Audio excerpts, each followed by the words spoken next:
Assalamualaikum warahmatullahi wabarakatuh.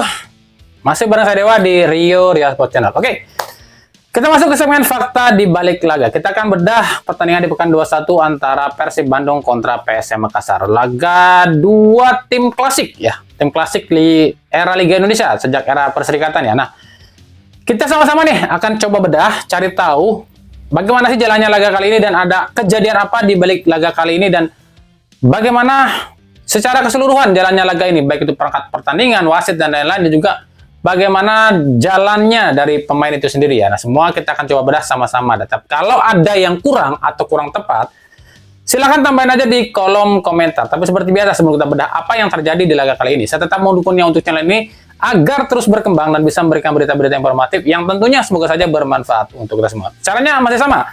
Cukup dengan klik subscribe. Bagi yang belum subscribe, aktifkan juga notifikasi loncengnya, like, share, dan juga komen. Dan inilah beberapa hal yang terjadi di laga antara Persib Bandung kontra PSM Makassar.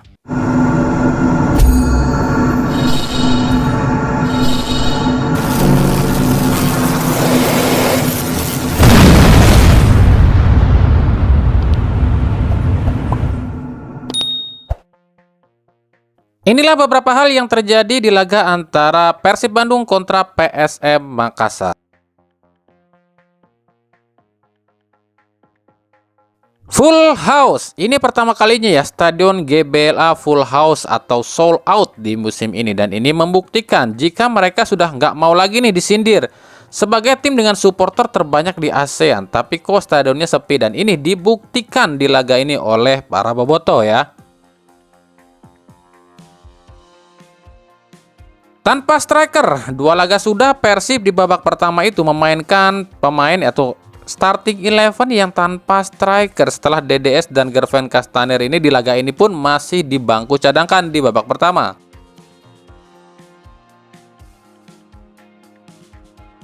Lalu laga ini sebenarnya mempertemukan dua tim yang musim ini atau musim sejauh ini ya di pekan 21 ini tuh menjadi tim yang paling sedikit loh kebobolan, di mana Persib itu di urutan pertama jadi tim yang paling sedikit kebobolan sebelum laga ini ya dengan 16 kali kebobolan. Sementara PSM itu di urutan kedua jadi tim yang paling sedikit kebobolan di musim ini dengan 19 kali kebobolan. Ini menandakan dua back dan dua kiper di dua kesebelasan ini sebenarnya sama-sama tangguh loh. Gol Ciro Alves di menit 74 adalah gol ke-6 Ciro musim ini, dan dengan ini berarti total sudah 33 gol ya yang Ciro cetak selama Ciro berkarir di Persib, dan dengan ini juga berarti menyamai pencapaiannya gol dari Hilton Moreira ya di Persib.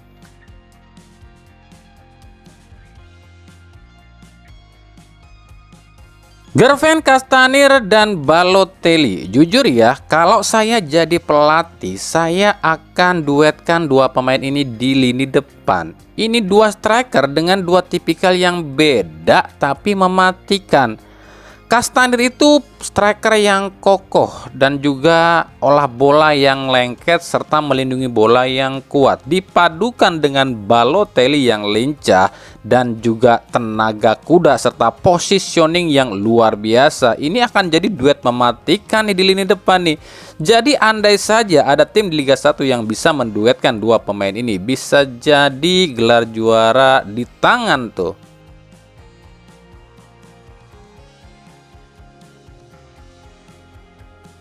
Kemenangan versus kekalahan, ini kemenangan ke-13 Persib musim ini dan ke-8 ya sepanjang era Liga Indonesia atas PSM Makassar. Jadi artinya dua tim ini sekarang statistiknya seimbang ya. Persib 8 kali menang lawan PSM dan PSM pun 8 kali menang atas Persib.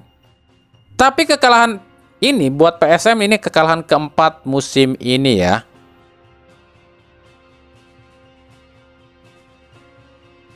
Adapun pemain-pemain yang berbahaya di laga ini jelas kelihatan banget ya. Kalau di Persib ya ada Ciro Alves yang paling berbahaya di laga ini. Sementara di PSM udah kelihatan banget Balotelli yang paling berbahaya di laga ini.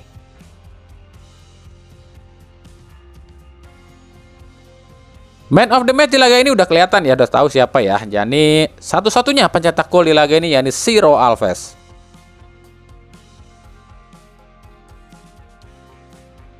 Oke, kita bahas. Sebenarnya nggak banyak sih yang bisa kami bahas di laga ini karena secara permainan dua tim ini tuh sebenarnya berimbang sih.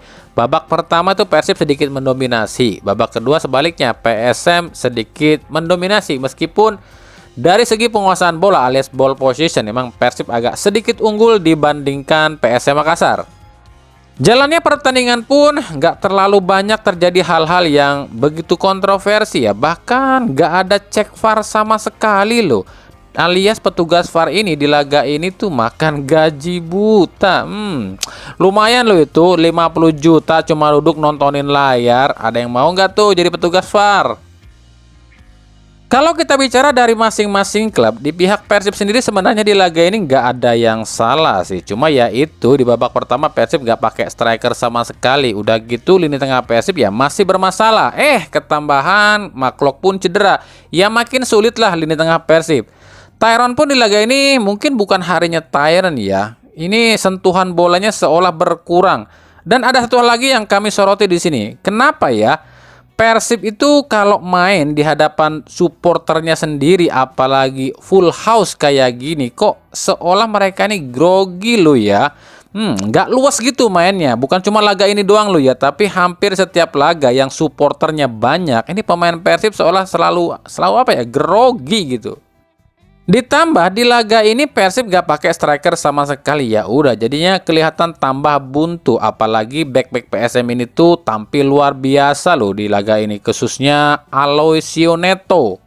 Nah, bicara soal Aloisio Neto, ini kami mau sedikit tanya nih sama adminnya Indosiar, kenapa saat Maklok cedera dibikinin video khusus Get Stronger Mak? Kenapa saat Aloisio Neto cedera yang sama bahkan cederanya dengan Maklok nggak dibikinin video khususnya? Apakah lantaran Maklok ini pemain Indonesia dan Aloisio Neto pemain asing? Atau ada sesuatu nih? Tapi ada satu hal lagi nih yang paling kerasa buat kami di Persib di laga ini, yakni hilangnya Boyan Hodak di sisi lapangan atau di pinggir lapangan. Ini membuat para pemain Persib ini seolah nggak ada nggak ada yang neriakin dari pinggir lapangan. Jadi mereka tuh seolah deadlock gitu. Sebelum akhirnya ya Ciro Alves ya mau nggak mau harus bikin aksi sendiri dan nyetak gol.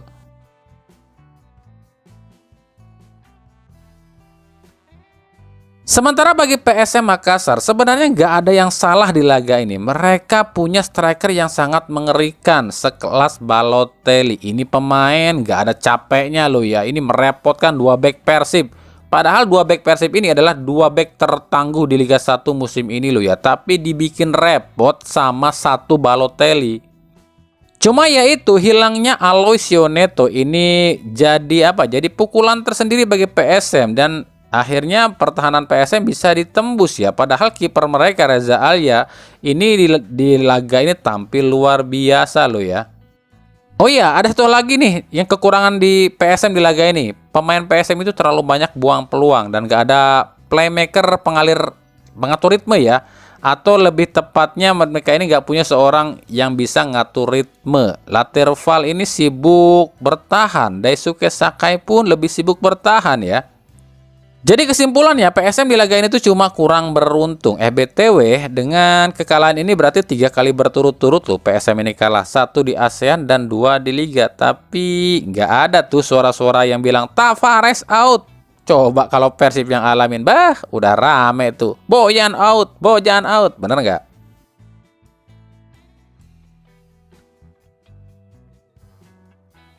Oke, itu tadi ya, sedikit hal yang bisa kami gali, kami bedah, kami teliti dari laga antara Persib Bandung kontra PSM Makassar di pekan ke-21 BRI Liga 1 2024-2025. Nah, kira-kira buat kalian ada yang kelewat nggak nih dari apa yang kami analisa? Kalau ada yang kelewat atau kurang, silahkan tambahin aja ya di kolom komentar, sebab ya kita sama-sama tahu lah, kita mungkin nggak luput dari, ada yang mungkin kelewat dari pengamatan kami, tapi kalian bisa lebih menelitinya ya. Makanya silahkan tambahkan aja ya.